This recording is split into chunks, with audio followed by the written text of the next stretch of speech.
Hello everyone, welcome back to my channel and welcome back to another part of Arranged Marriage Wangxian fanfiction. Last part में मैंने आपको बताया था वांग जी के साथ कुछ ऐसा इंसिडेंट हुआ था जिससे उसे रियलाइज़ हो गया था कि वो वेइंग को प्यार करने लगा है। तो गाइज वो इंसिडेंट और कोई नहीं बल्कि ब्लाइंड फोल्डेड किस वाला इंसिडेंट था जो आप लोगों को पहले पता होगा, जब वेइंग की आंखों पर पट्टी बंधी हुई थी और वांग जी ने उसे किस किया था। तो इस इंसिडेंट को ऑथर ने अपने तरीके से थोड़ा सा चेंज कर दिया है। तो उस विलेज में जहाँ वेइंग और वांगजी ठहरे हुए थे वहाँ एक आर्चरी कंपटीशन होने वाला था। वेइंग वांगजी से कहता है, लंजा, इस कंपटीशन में 2 लोग ही पार्टिसिपेट कर सकते हैं और क्योंकि मेरे साथ सिर्फ तुम ही हो तो तुम्हें मेरे साथ पार्टिसिपेट करना होगा। वेइंग ने जब कहा था कि मेरे साथ सिर्फ तुम ही हो तो वांगजी को इस बात पर अंदर ही अंदर खुशी हो रही थी। वांगजी वेइंग के लिए उस कंपटीशन में पार्टिसिपेट करने के लिए मान जाता है। कंपटीशन के रूल्स के अकॉर्डिंग उन लोगों को ब्लाइंड फोल्डेड होकर हंट के लिए जाना था।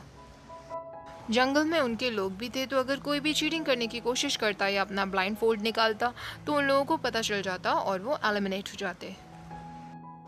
जैसे ही बेल बजती है तो कंपटीशन का टाइम खत्म हो जाता। वेइंग और वांगजी जंगल में जाते हैं। वांगजी वेइंग से कहता है कि मैं लार्ज एरिया कवर करता हूँ, तुम इस एरिया को कवर करो। वेइंग मान जाता है। कुछ समय बाद जानवरों को हंट के लिए जंगल में छोड़ दिया जाता है। वेइंग सोचने लगता है क्यों ना मैं थोड़ा आराम करूं और दूसरों को मौका दूं, मैं तो ये कम समय में भी कर सकता हूं। ऐसा सोचकर वो पेड़ के पास ही लेट जाता है। कुछ समय बाद उसे फील होता है कि कोई उसकी तरफ बढ़ रहा था। वो पर्सन उसके इतना क्लोज आ जाता है कि वेइंग उसकी ब्रीदिंग को भी सुन सकता था। वेइंग जैसे ही अपना ब्लाइंडफोल्ड हटाने वाला होता है, वांगजी उसके हाथ पकड़ लेता है और उसे किस करने लगता है। वेइंग को समझ नहीं आता कि उसके साथ ये क्या हो रहा है क्योंकि उसका फर्स्ट किस था। वेइंग को लगता है कि शायद कोई शायर लड़की होगी जो उसे पसंद करती होगी। वेइंग सोचने लगता है लेकिन ये लड़की इतनी स्ट्रॉन्ग क्यों है, मैं सांस भी नहीं ले पा रहा हूँ। दूसरी तरफ वांगजी सोच रहा था, मैं उसे पता नहीं चलने दे सकता कि ये मैं हूँ। मुझे बहुत गिल्टी फील हो रहा है, मैं ऐसा कैसे कर सकता हूँ। लेकिन उसको देखकर मुझे खुद से कंट्रोल ही नहीं हुआ। क्या मैं सच में उससे इतना प्यार करने लगा हूँ? वो मुझे रोकने की कोशिश कर रहा था लेकिन मैं उस पर और भी अग्रेसिव होता चला गया। वांगजी को बहुत गिल्टी फील होने लगता है। वो वेइंग से अलग होता है। इससे पहले कि वेइंग उसे देख ले वो वहां से चला जाता है। वेइंग अपना ब्लाइंडफोल्ड हटाता है और वो देखता है कि वहाँ कोई भी नहीं था। वेइंग सोचने लगता है, वो लड़की कहाँ चली गई, मुझे उससे मिलना था। वेइंग जैसे ही थोड़ा आगे बढ़ता है वो देखता है कि वांगजी पेड़ पर गुस्से में अपना हाथ मार रहा था। वेइंग वांगजी से कहता है, लंजा, हम यहाँ एनिमल्स का शिकार करने आए हैं, ना कि ट्रीज का। वांगजी गुस्से में उससे कहता है, मुझसे दूर चले जाओ। वेइंग कहने लगता है, तुम्हें क्या हुआ, अभी तक तो तुम बिल्कुल ठीक थे, तुम इतने नाराज क्यों हो गए। वांगजी खुद को संभालता है और वहां से आगे जाने लगता है। वेइंग उससे कहता है, मेरा इंतजार करो, हम दोनों साथ साथ चलते हैं। अब कुछ समय बाद वेइंग वांगजी से पूछता है, लंजा, क्या तुमने कभी किसी को किस किया है। वांगजी शॉक्ड हो जाता है और वेइंग की तरफ देखने लगता है। वांगजी सोचने लगता है, क्या उसे पता चल गया। तो वेइंग उससे कहता है, तुम्हारा रिएक्शन देखकर ही पता चलता है कि तुमने कभी किसी को किस नहीं किया। तुम इतने कोल्ड हो, कौन हिम्मत करेगा तुम्हें किस करने का।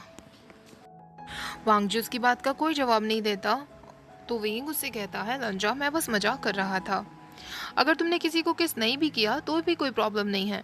मैं तुमसे अपना किसिंग एक्सपीरियंस शेयर करता हूँ। किसिंग करते वक्त बहुत अच्छा फील होता है। तो वांगजी उससे पूछता है, एक्सपीरियंस। तो वेइंग उससे कहता है, हाँ, मुझे बहुत एक्सपीरियंस है, मैंने काफ़ी लोगों को किस किया है। वांगजी को फिर गुस्सा आता है और वो सोचने लगता है, उसने काफ़ी लोगों को किस किया है।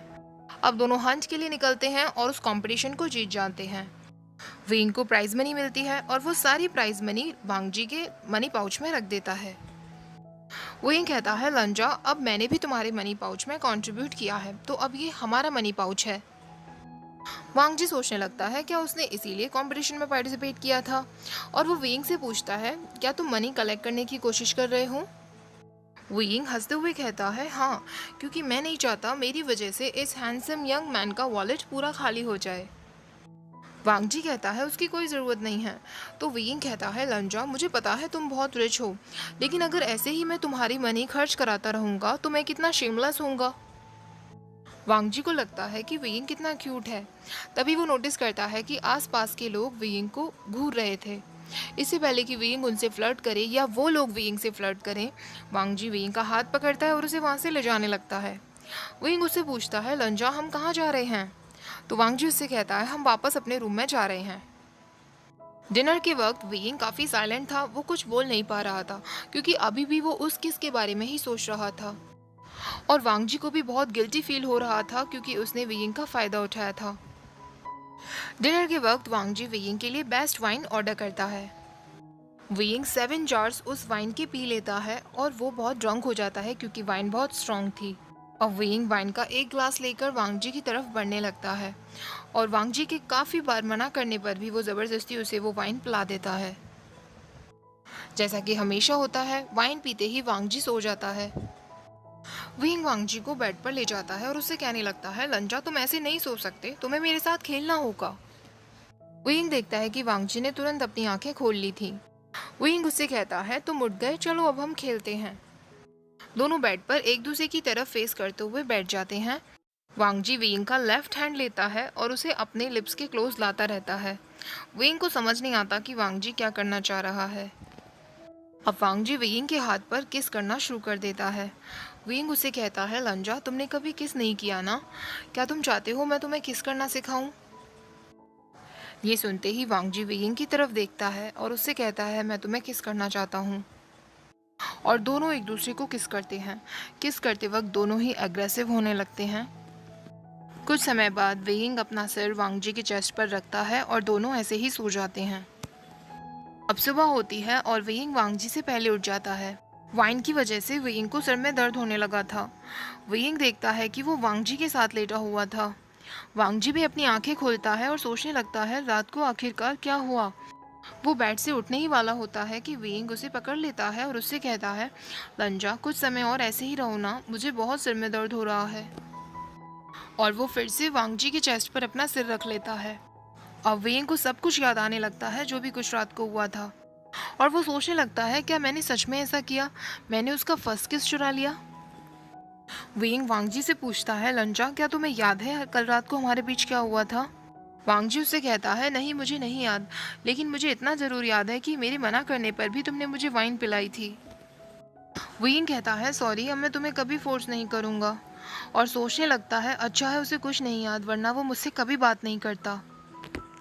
वांग जी को कुछ सीन्स याद थे लेकिन वो वेइंग को नहीं बताना चाहता था क्योंकि उसे अभी भी गिल्टी फील हो रहा था। ऐसे ही कुछ दिन और बीत जाते हैं। गाइज मैंने यहाँ पर कुछ चैप्टर्स स्किप कर दिए हैं क्योंकि वो चैप्टर्स एक्सप्लेन नहीं हो पाएंगे। आप उन्हें खुद रीड कर लेना और तभी रीड करना जब आप 18+ हो प्लीज़। ओके, तो स्टोरी में आगे बढ़ते हैं। विंग और वांग जी साथ में जा रहे थे, तभी विंग नोटिस करता है कि किसी ने उसकी बैक पर हाथ मारा। विंग पीछे मुड़कर देखता है तो वो जेंगचा था। जेंगचा तुरंत विंग को गले लगा लेता है। वांग जी थोड़ा जेलस फील करने लगता है और सोचता है कि ये कौन है जिसने विंग को गले लगा लिया। जेंगचा विंग से कहता है, तुम हमेशा हमारे लिए परेशानी क्यों लाते हो? तुम इतने दिनों से कहाँ थे? हम तुम्हें कब से ढूंढ रहे हैं।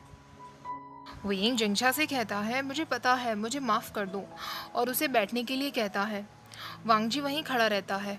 अब विंग जेंगचा से पूछता है, शिजिए कैसी हैं? जेंगचा कहता है, अब तुम्हें याद आ रही है शिजिए की?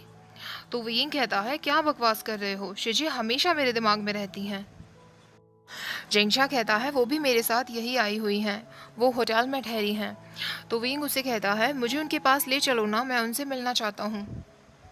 विंग वांग जी से पूछता है, लंजा मैं कुछ समय के लिए जा रहा हूँ, क्या तुम मेरे साथ चलना चाहोगे? वांग जी जो कि अभी तक जेलस फील कर रहा था, वो विंग से कह देता है, नहीं, मैं तुम्हारा रूम में इंतज़ार करूँगा। विंग कहता है, ठीक है तुम चले जाओ, मैं बाद में आ जाऊँगा।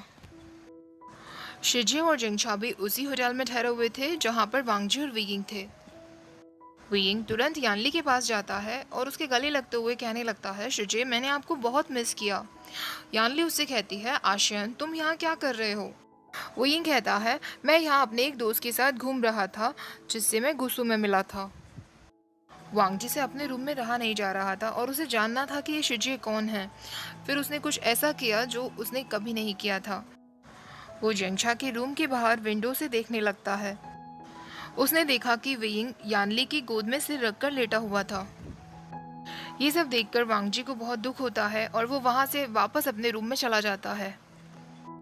अब यानली वेइंग से पूछती है, तुम वापस कब आ रहे हो? लैंड सेक्ट लीडर ने तुम्हारे लिए कुछ गिफ्ट्स भेजे हैं। वेइंग कह देता है, शिजे मैं कुछ समय और यहाँ पर रहना चाहता हूँ।